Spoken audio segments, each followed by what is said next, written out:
안녕하십니까. 삼성선물 리서치팀에서 원자재를 맡고 있는 김광래입니다. 최근 들어서는 유가가 좀 어느 정도 강하게 지지력을 좀 제공을 한 뒤에 현재는 미중 간의 갈등 우려 그리고 코로나19에 대한 재확산 등으로 인해서 유가가 다소 좀 하락하는 그런 흐름을 보이고 있습니다. 이번 시간에는 그 향후 주목해야 할 재고, 리구수, 그리고 가동률이라는 주제로 6월 전망을 시작해 보도록 하겠습니다. 일단 그 5월 차트를 살펴보시면은 그 오펙 플러스의 감산 그리고 사우디와 UAE, 쿠웨이트의 추가 감산 120만 bpd를 비롯해서 나머지 주요국들의 자연 감산분까지 더해지면서 공급은 상당히 좀 줄어들었습니다. 이러한 가운데 미국과 유럽 등 주요국들의 그 경제활동 재개에 따른 원유 수요 증가로 공급 과잉 우려는 상당히 좀 잦아들었습니다. 이러한 와중에 그 미국 원유 재고는 16주 만에 처음으로 감소세를 보였고요. WTI 포워드 커브도 예년 수준으로 좀 완만한 그 커브 플래트닝을 보이는 그런 모습을 보였습니다. 일단 만기 이전에 이미 대부분 롤오버가 진행이 되었고 실물 수요가 개선이 되면서 6월물 만기일에는 유가 급락세 없이 무난하게 월물 교체가 이루어졌습니다. 10년 내 최저 수준의 미국 리구수와 그리고 원유 수요 증가로 인해서 재고 감소를 유발한 점이 유가 상승에 더욱 힘을 실었고요.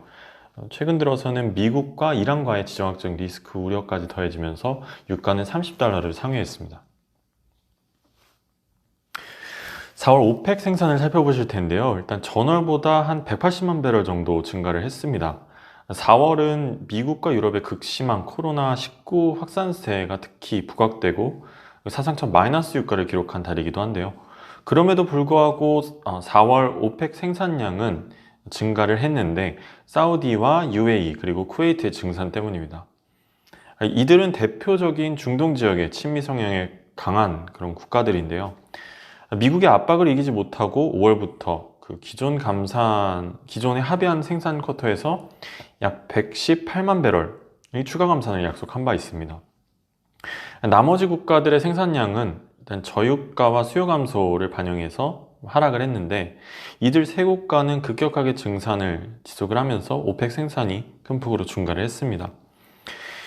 이들이 4월 급격한 증산을 시작한 것에 대해서 그 5월 감산 이행 효과를 극대화하기 위한 것인지 아니면 향후 추가 감산을 앞둔 그 생산 끌어올리기인지 이 여부는 좀 불투명하지만 이들 국가들의 감산 규모에 특히 좀 주목해 볼 필요가 있겠습니다.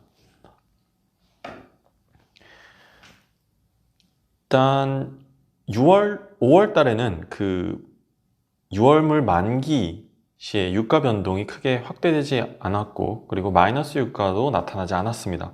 일단 그 원인을 살펴보면은 그 미국 내 원유 수요의 50%를 차지하는 가솔린 수요가 그 경제활동 중단과 락다운으로 인해서 급격하게 감소되지 않았고 그리고 대부분 주들이 5월에 경제활동을 재개하면서 실물 수요에 대한 그 우려가 낮아졌기 때문입니다. 이와 더불어서 5월부터 시작된 오펙 플러스의 감산과 그리고 북미 지역과 남미 지역 그리고 유럽의 자연 감산으로 인해서 4월과 같은 과잉 공급 우려도 낮았습니다. 여기에 마이너스 유가를 기록한 WTI 5월물 전체 매수 미결제의 25% 이상을 들고 있었던 USO가 그 만기에 매도를 쏟아냈던 4월과는 달리 약간 변경을 단행하면서 6월물 만기 시점에 매도 쏠림 현상을 최소화했고요.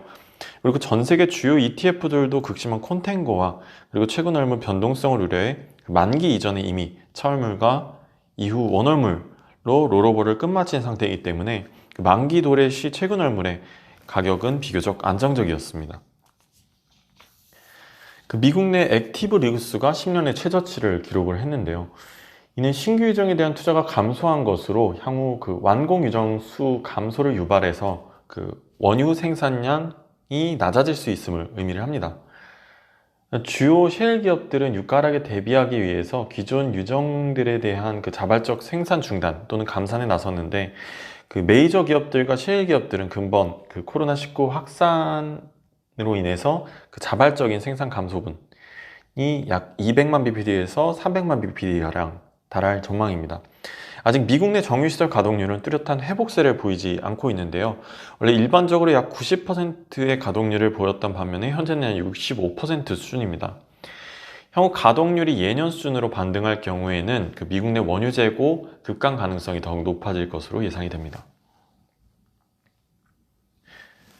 미국 내 자동차 이동량을 측정하는 그 인릭스사에 따르면 미국의 5월 말 자동차 이동량이 코로나19 확산 이전 수준 대비해서 약 80%가량으로 회복했다고 밝혔습니다. 이는 미국 내 코로나19 확산세가 두드러지면서 경제활동 금지 조치가 시작된 4월 이후 최고 수준입니다. 미국 내 가솔린 재고도 경제활동 재개와 드라이빙 시즌 돌입 영향을 반영하면서 4월 이후부터는 감소세를 보이고 있습니다. 현재 추세라면 빠르면 6월 중, 늦어도 7월 중에는 자동차 이동량이 코로나19 이전 수준으로 도달할 가능성이 높기 때문에 자동차 이동량 증가에 따른 가솔린 수요 증가, 그리고 이에 따른 원유 수요 증가는 어느 정도 좀 예견된 수준입니다. 우리가 흔히 말하는 그 생산은 월 평균 원유 생산량인데요. 그 첫 달 생산 시점에 통상적으로 그 전체 원유 생산량의 20%에서 30%가량을 뿜어낸 이후에 다음 달부터는 압력 저하로 인해서 생산량이 자연적으로 감소하는 레거시 이펙트가 발생을 합니다. 그러므로 미국 내 생산이 증가하기 위해서는 그 신규 유정의 생산이 그 레거시 이펙트보다 많아야 하는데요.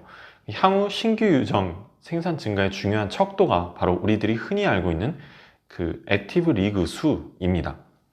그러니까 현재 미국 내 시추기수는 200기 정도 수준인데요. 10년 내 최저를 기록을 하고 있습니다.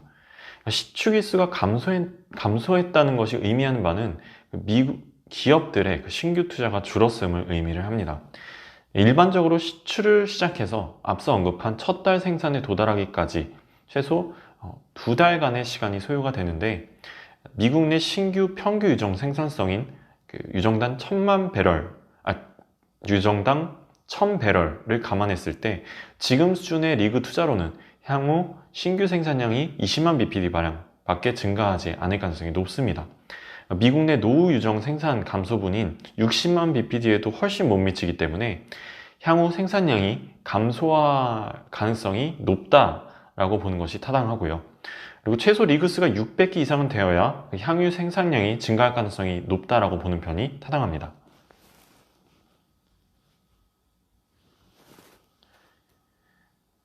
일단 6월 오펙 플러스 온라인 회의를 앞두고 러시아 에너지 장관이 향후 2달 내로 유가가 수요 개선으로 인해서 새로운 균형점을 찾을 것이라고 언급을 했습니다. 다만 정작 오펙국들의 속내에는 상당히 좀 복잡한 상황인데요. 당장 자금 압박에 시달리고 있기 때문입니다. 유가가 수개월간 20달러에서 30달러 수준에 머무르면서 과거 80달러에서 100달러 수준의 유가에 맞춰진 재정 지출을 감당하지 못하고 있기 때문인데요. 현재 미중 무역 갈등을 제외하면 시장은 유가에는 상당히 유호적인 환경인 상황입니다. 일단 코로나19 여파로 씨름하던 유럽과 미국이 봉쇄령 해제와 대대적인 경제활동 재개로 인해서 원유 수요가 되살아나고 있는 와중에 오펙 플러스의 감산과 여타 주요국들의 자발적인 생산 감소로 인해서 과잉 공급 우려는 향후에도 계속해서 좀 잦아드는 분위기가 이어질 것입니다. 미국과 이란 혹은 베네수엘라 간의 지정학적 리스크 우려는 한동안 지속될 것으로 예상되는 가운데, 미국 내 가솔린 수요 증가에 따른 정유시설 가동률 반등 시 원유 재고 급감도 함께 이루어지면서 유가를 지지할 전망입니다.